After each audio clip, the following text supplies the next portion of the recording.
I still remember the way the phone vibrated against my desk that Tuesday afternoon. Unknown number. I almost didn't answer. Sometimes I wonder how different my life would be if I hadn't picked up. Mrs. Richardson, I think you should know something about your husband and his secretary. My stomach dropped instantly. The voice was disguised, mechanical almost, but the words cut clear as glass. I remember gripping the edge of my desk so hard my knuckles turned white. Who is this? I managed to ask. Someone who thinks you deserve to know the truth.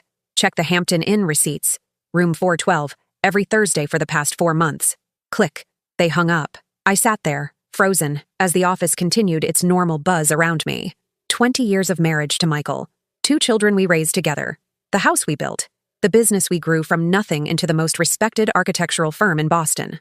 And just like that, with one phone call, everything felt like a carefully constructed lie. I didn't cry. I didn't scream. Instead, I did something that surprised even me. I opened my laptop and accessed our company credit card statements. And there they were, like perfect little bullets to my heart. Hampton Inn, $189.99, every Thursday afternoon for the past 16 weeks. All approved by Michael. All during client meetings that mysteriously appeared on his calendar just 6 months after we hired Jessica, his new executive assistant. Jessica, with her perfect blonde hair and eager smile. 28 years old and ambitious. I had personally approved her hiring, impressed by her credentials and work ethic. I even invited her to our home for our annual company Christmas party, where she had chatted politely with her husband, Daniel. I remembered him clearly. Tall, quiet, with kind eyes and a background in IT security. They seemed happy. That night, I didn't confront Michael when he came home. I kissed him on the cheek like normal, asked about his day, and served the pasta primavera I'd made. I watched him lie to my face about a productive meeting with the Henderson account, the same hours he'd been in room 412. You seem distracted, he said, reaching for my hand across our kitchen island, the same hand that had likely been touching her just hours before. I smiled. Just thinking about that new position we need to fill in cybersecurity. Tom's leaving next month, remember? Right. Michael nodded, already losing interest in the mundane details of our IT department. I'm sure HR will find someone. Actually, I said, taking a sip of my wine, I think I might handle this hire personally. We need someone who really understands system vulnerabilities. The double meaning of my words was lost on him. I excused myself early that night, claiming a headache. But instead of sleeping, I crafted a plan. Not a dramatic confrontation with tears and accusations. Those never solve anything. No, I needed something more elegant. Something that would expose the truth while giving me every advantage. The next morning, I called Daniel Ross, Jessica's husband, and invited him to interview for our cybersecurity position. A position that would report directly to me. A position that would give him access to all company communications. A position that would place him just 3 doors down from his wife's desk, where she spent each day at the beck and call of my husband. When Daniel asked why I reached out to him specifically, I simply said, "Your reputation precedes you, and I believe in keeping talented people close." He had no idea just how close I planned to keep him. The day Daniel started at our firm was the day I began documenting everything. Every late meeting Michael scheduled with Jessica. Every long lunch that stretched into hours. The way they stepped slightly apart whenever someone walked into a room. The inside jokes that fell silent when I approached. I played my role perfectly. The busy, distracted wife and company co-founder, too caught up in quarterly projections to notice the lingering glances between my husband and his secretary. Too preoccupied to see how Jessica would touch his arm when showing him something on her computer. Too trusting to question why she needed to accompany him on that weekend conference in Chicago. "You've lost weight," my sister commented during our monthly lunch. "New diet?" "Just stress," I replied, pushing my salad around. End of fiscal year. What I didn't tell her was that I hadn't slept through the night in weeks, that I'd started finding Jessica's long blonde hairs on Michael's suits, that I'd accidentally seen a text preview on his phone that simply read, "Miss you already. Can't wait until Thur." 2 months into my plan, Daniel was thriving in his new role. He'd already overhauled our outdated security protocols and integrated new monitoring systems that, with my authorization, included company email oversight. "Rachel," he said one afternoon, knocking on my office door, "I've found some irregularities in the server access logs. Do you have a minute?" I invited him in, closed the door. His face was professional, but his eyes looked troubled. "Someone's been accessing confidential financial documents. Transfer authorizations, specifically." He handed me a report. "The access point is from Jessica's terminal, but outside normal business hours." I studied the report, heart pounding. "Have you mentioned this to anyone else?" "No. Protocol says I report security concerns directly to you first." I nodded. "Let's keep it that way for now. I'd like to understand what's happening before we sound any alarms." What Daniel didn't know, what no one knew, was that I had already discovered more than deleted hotel receipts. 3 weeks earlier, I had found transfer authorizations for nearly $30,000 to an account I didn't recognize. Small enough amounts to fly under the radar, spaced out over months. All authorized by Michael, all processed by Jessica. They weren't just sleeping together. They were stealing from me. From our company. From our future. That night, Michael came home later than usual. His excuses rolled off his tongue with practiced ease. Client dinner, contract negotiations, traffic. I watched him move around our kitchen, loosening his tie, pouring himself a scotch, completely unaware that I had spent the afternoon with our company's financial auditor. "How was your day?" he asked absently, scrolling through his phone. "Illuminating," I replied. "Yours?" "Exhausting. The Johnson project is a nightmare." He rubbed his neck dramatically. "Jessica stayed late to help organize the presentation materials for tomorrow." "That's nice of her," I said mildly. "She's certainly dedicated." "We're lucky to have her," he agreed, not meeting my eyes. "I'm thinking of giving her a raise, actually. She's really gone above and beyond lately." "I bet she has," I thought. "Speaking of staff," he continued, "how's that new security guy working out? Was that really a necessary hire?" "Daniel, he's excellent, very thorough. Catches things others might miss." Michael frowned slightly. "Just make sure he's focusing on external threats. I don't want him wasting time monitoring our own people. Creates a culture of distrust." I took a slow sip of my water. "You know what creates distrust, Michael?" "Secrets." For a moment, just a flicker, I saw panic in his eyes. But he recovered quickly, smiling that same smile that had made me fall in love with him 20 years ago. "No secrets here, babe. Just tired." He kissed my forehead. "I'm heading up to shower." As I heard the water running upstairs, I opened my laptop and sent Daniel a simple email. "We need to talk. Tomorrow, 7 a.m. I gave everything to this man.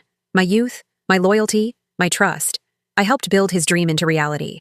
And now he and Jessica were planning to, what? Run away together with company money.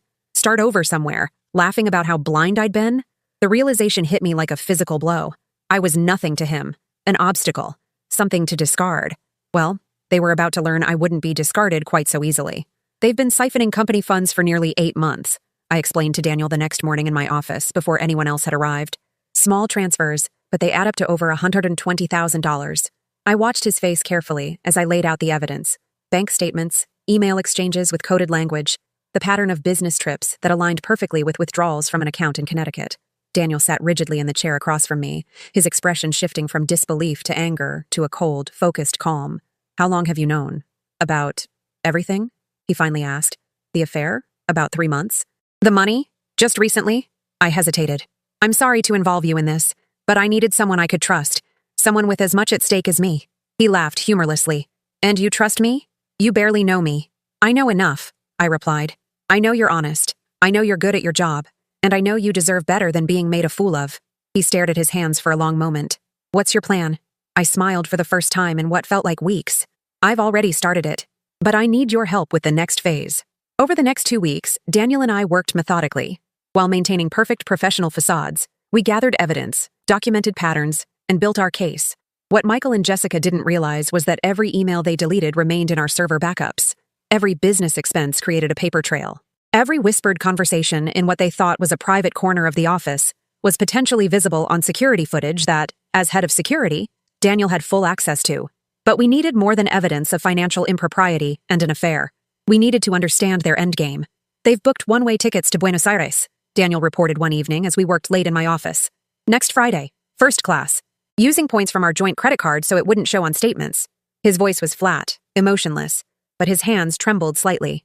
"The day after the Henderson contract payment is scheduled to arrive," I noted. $10 million that would normally go straight to our operating account, which Jessica recently gained authorization to access. Daniel slid the paperwork across my desk. Authorization Michael had signed off on without reading carefully, buried in a stack of routine documents I'd prepared. "So they divert the funds, board their flight, and disappear," I concluded, leaving us both humiliated and the company in chaos. Daniel leaned back in his chair. "Not if we move first." My plan had originally been simple exposure: confront them with evidence of the affair, fire Jessica, divorce Michael, and move on with my dignity intact. But this was different. This was calculated theft on a massive scale. This required a different approach. "The Henderson payment is the key," I said slowly. "If we can control where that money goes, we can catch them in the act," Daniel finished. "But we'd need to let them think their plan is working." I nodded, an idea forming. "Which means we can't let them know that we know." For the first time since this nightmare began, I felt a spark of something like anticipation. Michael had always underestimated me, treating the business side of our partnership as his domain, while assuming I was content with design and client relations. He'd forgotten who negotiated our first major contract, who secured our financing when the bank initially rejected us, who transformed a struggling two-person firm into a 50-employee success story. He'd forgotten I was always the strategist. "Daniel," I said, "how would you feel about a promotion? One that puts you directly in charge of certain financial security protocols." The next day, I called an executive team meeting, including Jessica, who looked uncomfortable sitting across from Daniel, but maintained her professional composure. Michael seemed distracted, checking his watch repeatedly. "As you all know, the Henderson contract represents our largest project to date," I began. "With payment processing next week, I've decided to implement additional security measures." Michael frowned. "Is that really necessary? We've never had issues before." "Better safe than sorry," I replied pleasantly. "Which is why I'm putting Daniel in charge of payment verification and routing. All incoming wire transfers will require dual authentication moving forward." I watched Jessica's face carefully. The slight widening of her eyes, the quick glance at Michael, the subtle shake of her head. "That seems excessive," Michael argued. "It'll just complicate things unnecessarily." "Actually," Daniel interjected smoothly, "it's becoming standard practice for transactions of this size. The system is quite simple." He launched into a technical explanation that I knew would make Michael's eyes glaze over. By the end of the meeting, I had what I wanted. Full team agreement to the new protocols, including Michael's reluctant sign-off. What he and Jessica didn't realize was that we had just closed their escape hatch. That night, I overheard Michael on the phone in his study, his voice a harsh whisper. "We need another way. No, we can't wait. I don't care how you do it, just fix it." I smiled to myself as I walked past his door without stopping. Little did he know, I'd already anticipated their every possible move. The game was about to change. The day before the Henderson payment was due, I called in sick for the first time in 15 years. Michael seemed relieved, kissing my forehead perfunctorily before hurrying off to the office. "Don't worry about anything," he assured me. "I'll handle the Henderson payment processing. You just rest." I waited 30 minutes after he left, then drove to the office, entering through the service entrance where Daniel was waiting. Together we went to the server room, the one place without surveillance cameras. "They've changed tactics," Daniel reported. "Jessica accessed the payment routing forms last night and created a duplicate set. They're planning to substitute them during the processing meeting today." I nodded, unsurprised. "And the account number?" "Offshore. Cayman Islands. Untraceable once the money lands there." "Perfect," I said. "Exactly what we expected." By 10 a.m., we were in position. I watched through Daniel's security feed as Michael gathered the executive team, conspicuously excluding Daniel, who should have been there according to our new protocols. "Since Rachel is out today, I'll be overseeing the Henderson payment processing," Michael announced confidently. "Jessica has prepared all the necessary documentation." On cue, Jessica distributed folders to everyone present. To anyone watching, it looked completely normal, the trusted executive assistant handling routine paperwork. Only Daniel and I knew those folders contained fraudulent routing information. At 10:15, my phone rang. It was Henderson himself, right on schedule. "Rachel, glad I caught you. There seems to be some confusion with the payment details. We received 2 different sets of wire instructions this morning." "I'm so sorry about that, Robert," I replied, my voice deliberately concerned. "We've been implementing new security measures. The correct details were sent from our secure financial portal. Any other instructions should be disregarded." "That's what I thought," he chuckled. "Just wanted to confirm before we release the funds. Should be in your account within the hour." "Perfect. And Robert, thank you for your vigilance. Security is everything these days." At 10:30, Daniel and I watched as Jessica slipped into Michael's office. Even without audio, their body language told the story. Her agitation, his confusion, both of them frantically checking their phones. At 10:45, I texted our CFO, who I'd brought into our confidence the previous day. "Now." At 10:50, the CFO stepped into Michael's office, where Michael and Jessica were still huddled over a computer. "Great news," he announced loudly enough for the security feed to pick up. "The Henderson payment just cleared. $10 million safe and sound in our operating account." The look of shock on their faces was something I'll treasure forever. At 11 GAO, I walked through the main entrance of our office, dressed impeccably in my power suit, Daniel beside me. The receptionist's eyes widened. "Rachel, I thought you were sick today." "I'm feeling much better," I replied, loud enough for my voice to carry. Amazing what a clear conscience can do. We walked directly to the conference room and sent out an all-staff emergency meeting notification.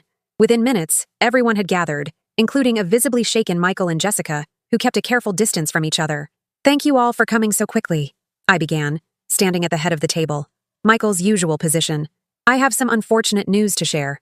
I nodded to Daniel, who distributed folders to everyone, mirroring Jessica's actions from earlier, but these folders contained something very different. "Our company has been the target of a serious internal theft attempt," I continued, my voice steady. "Someone created fraudulent routing information for the Henderson payment, attempting to divert $10 million to an offshore account." Gasps and murmurs rippled through the room. Michael's face had gone pale. "Fortunately, our new security protocols caught the attempt. The real funds are safe in our company account." I paused. What you're looking at now is evidence of a pattern of financial impropriety dating back 8 months. Smaller thefts, expense account fraud, and finally, this attempted major theft. Jessica was staring at her folder, trembling. Michael was trying to maintain composure, but his eyes darted frantically between me, the door, and Daniel. Rachel, this is absurd, Michael finally sputtered. These are obviously mistakes, accounting errors. The second folder, please, I interrupted, nodding to Daniel again. The next set of documents made someone audibly gasp. Email exchanges, hotel receipts, photos from security cameras of Michael and Jessica in compromising positions in the office after hours. In addition to the financial crimes, I continued calmly, there has been a significant breach of professional ethics. As you can see, those responsible were motivated by more than just money. Michael stood up suddenly, his chair crashing backward. This is a witch hunt. You can't possibly— Sit down, Michael, I said quietly. The FBI Financial Crimes Unit is already on their way, as are representatives from the State Licensing Board. For a moment, silence hung in the air. Then Jessica burst into tears. It was his idea, she sobbed, pointing at Michael. All of it. He said we'd never get caught, that Rachel never paid attention to the financial side. Michael's face contorted with rage. You lying bitch. This was your plan from the beginning. As they turned on each other, I simply watched. 20 years of marriage, disintegrating before my eyes. Yet all I felt was an odd sense of relief.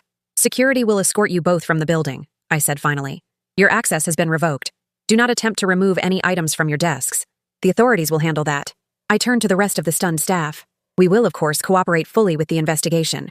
Our company will continue operations normally. I appreciate your understanding during this difficult time. As Daniel and 2 security guards led Michael and Jessica away, I remained standing at the head of the table, my posture perfect despite the earthquake that had just rocked my world.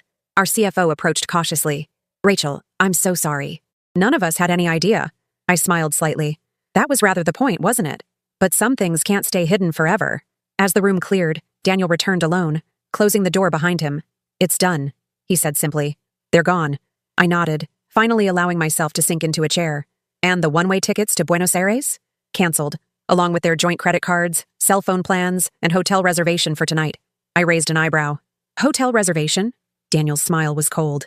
Apparently they planned a celebration before their flight tomorrow, at the Hampton Inn, room 412. The poetic justice of it almost made me laugh. 6 months later, I stood in the newly redesigned lobby of Richardson Architecture, now officially renamed Price Design and Architecture, reclaiming my maiden name both personally and professionally. The scandal had made regional news for a few weeks. Michael and Jessica had both taken plea deals to avoid longer sentences. 5 years for him, 3 for her, plus restitution of all stolen funds. The $10 million Henderson project had been completed on time and under budget, cementing our reputation for reliability even in crisis. The new logo looks perfect, Daniel commented, coming to stand beside me as we admired the sleek signage being installed.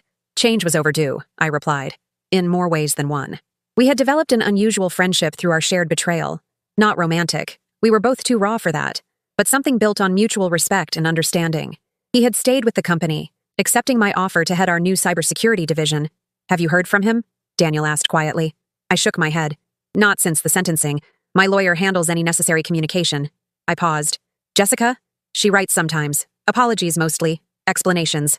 He shrugged. I stopped reading them. I nodded. Some wounds don't need constant reopening. My phone buzzed. A text from my daughter at college. Saw the new company sign on your Instagram. Looks amazing, Mom. So proud of you. For the first time in a long while, I felt my throat tighten with emotion. My children had been surprisingly resilient through it all. Initially shocked and angry, they'd eventually recognized their father's actions for what they were. Selfish betrayals of not just me, but our entire family. They'd stood by me, their respect for me seemingly growing as they watched me navigate the aftermath with dignity. The Henderson clients called, Daniel mentioned as we walked back toward our offices.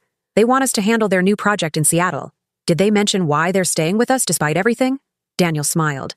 They said they value working with someone who demonstrates integrity under pressure. Someone they can trust. Trust. Such a simple word for something so precious and fragile. That evening, as I locked up my office, I glanced at the framed photo I now kept on my desk. Not of Michael and me in happier times, but of the first building I'd ever designed on my own, before I met him. I'd forgotten how proud I'd been of that small medical clinic, how it had represented all my ambitions and capabilities. Somewhere along the way, I'd allowed my identity to become entangled with Michael's, my achievements secondary to our shared success. The betrayal had been devastating, but in its aftermath, I'd rediscovered parts of myself I thought were lost. As I drove home to the new condo I'd bought, smaller than our family home but with a stunning view of the harbor. I reflected on the strange journey of the past year. The anonymous phone call that had shattered my world had also, ironically, set me free. I no longer spent evenings waiting for someone who didn't truly want to come home to me. I no longer doubted my own perceptions when things didn't add up. I no longer compromised my worth for someone who couldn't see it. My phone rang through the car speakers. My sister, calling for our now weekly dinner plans. "Just leaving the office," I answered. "I'll pick up the wine on my way." "Perfect. And Rachel? That client from New York called again. The one who wants you specifically for their project. You should say yes." I smiled as I signaled for the turn toward the wine shop. "You know what? I think I will." The light turned green, and I accelerated forward. Some people might have emerged from betrayal bitter or broken, wary of ever trusting again, but I had discovered something unexpected in myself, a resilience I hadn't known I possessed, and a clarity that only comes from seeing through illusion to truth. The invisible witness I had been in my own life, overlooked, underestimated, dismissed, had finally stepped into the light. And in that light, I found I cast a much longer shadow than anyone, including myself, had ever realized.